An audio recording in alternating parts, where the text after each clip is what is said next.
रजा साहब इस्तेमाल किया लफ्ज सियासी कुव्वतों के दरमियान। जी। सियासी कुव्वतों के दरमियान तो हमेशा बातचीत ही होती है, और चीजें बातचीत से ही आगे चलती हैं।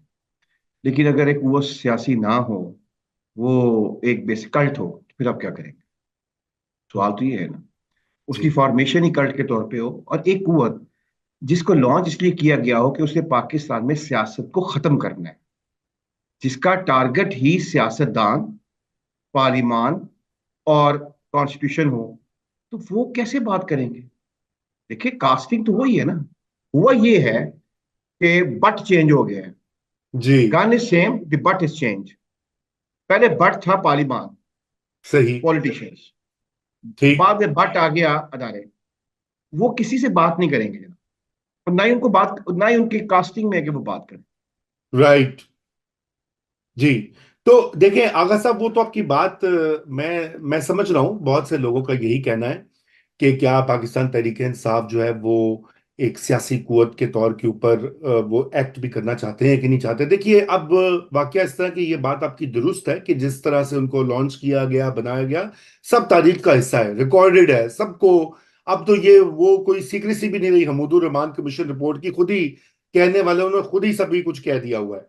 तो लेकिन आगा साहब, बात यह है कि वाकया ये कि अब वो एक हकीकत तो है, और अब उससे भी इनकारी हम नहीं हो सकते। और जिस तरह से भी आपने देखा, फरवरी 8 के इलेक्शन में वो इलेक्टोरल कुवत भी बन गए हैं।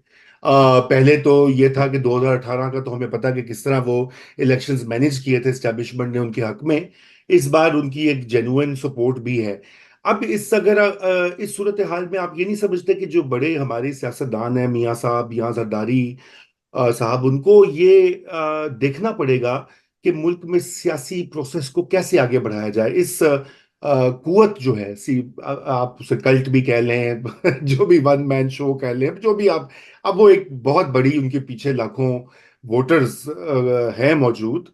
और ना सिर्फ वोटर्स मौजूद हैं, आप देखें मीडिया के अंदर कितनी सपोर्ट है, आप देखें एस्टेब्लिशमेंट के अंदर रिटायर्ड अफसरान में कितनी सपोर्ट है। अभी तो जज साहिबान में भी सपोर्ट आपको, वो भी कह रहे हैं आप इतने मकबूल हैं, आपके लाखों फॉलोअर्स हैं, आप इतने अजीम हैं। तो अब ये भी अब देखें ना, इससे कैसे आप, we have to accept these facts and move on, ये मैं कहना ये चाहता हूँ आगा साहब।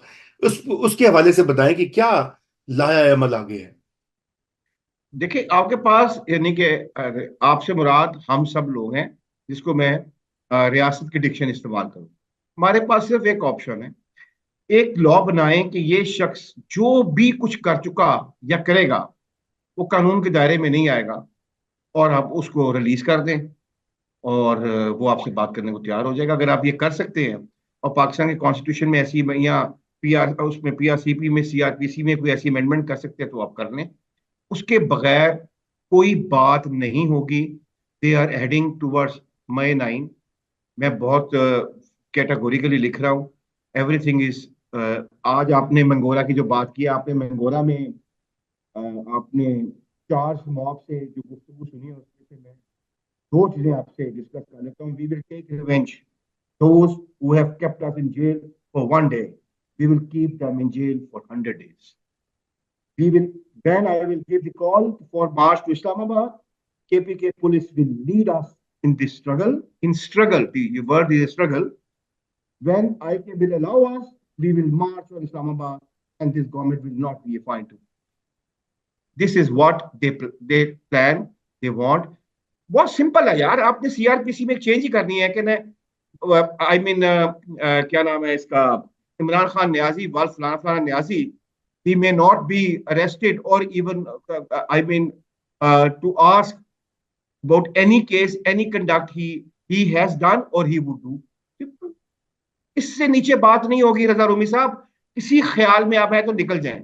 और आपने भी बात की है कि अब वो बहुत पॉपुलर है। तो दुनिया में पॉपुलिस्ट नहीं, डेफिनेटली पॉपुलिस्ट आए हैं, उन्होंने ही मुल्क तबाह किए हैं। रियासत जैसी बो डाउन करती है, मैं उस मुल्क में रहता हूं जिसमें जजेस खुद कहते हैं अपने मुंह से कि you are not ordinary person.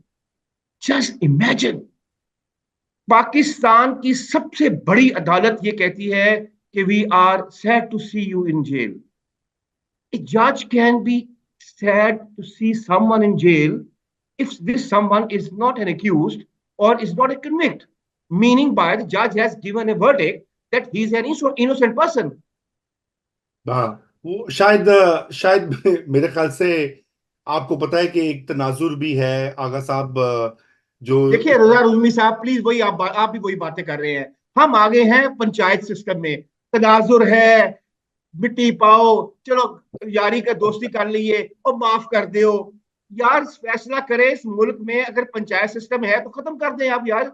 आप कॉन्स्टिट्यूशन को फिर मैं कहूंगा चेंज कर दें, और उसमें से हमारा जो अपना सीआरपीसी है वो निकाल बाहर फेंके, और जो पंचायत सिस्टम था 1905 का वो अब ले आए। मुझे क्या अच्छा, एतराज है इसमें?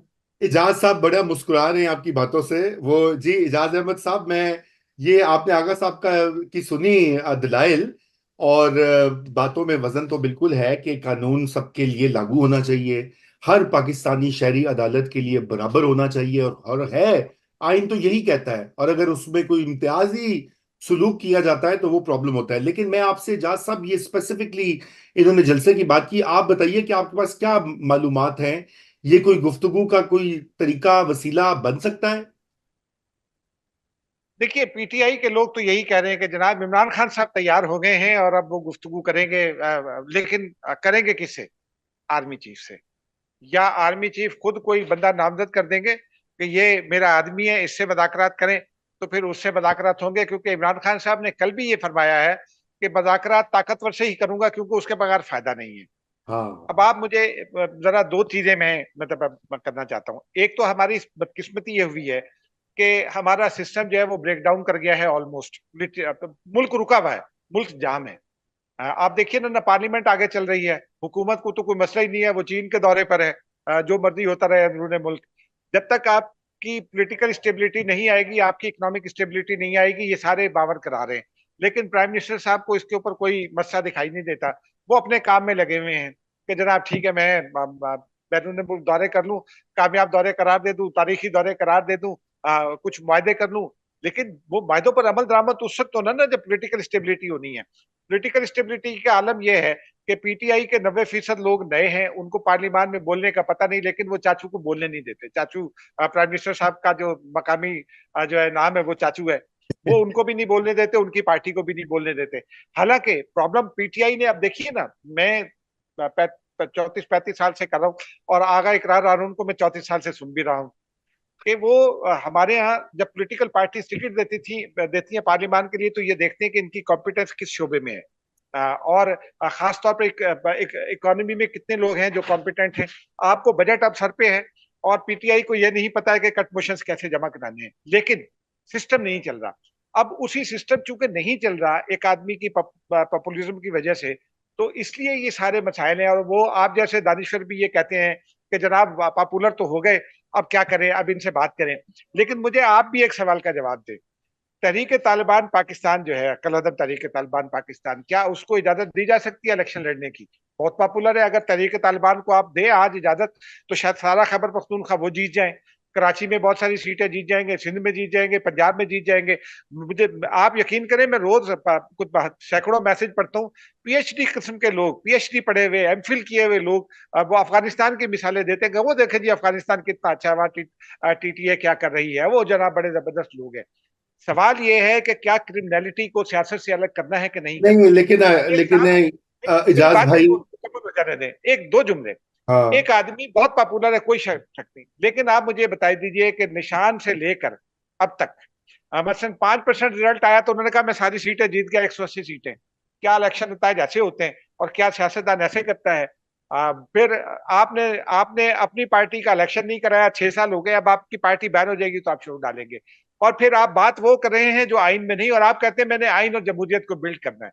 तो क्या एक ऐसा आदमी जो बहुत पॉपुलर हो, लेकिन वो सब चीजों की तबाही करने पर तुला हो, तो क्या कानून उसको ये इजाजत दे दे कि वो चीजें तबाह करता रहे? जैसे आगा साहब कह रहे हैं कि ठीक है, आप एक तरमीम कर दें कि जी ये जो करें कहें, जी ये जो करें वो कानून है।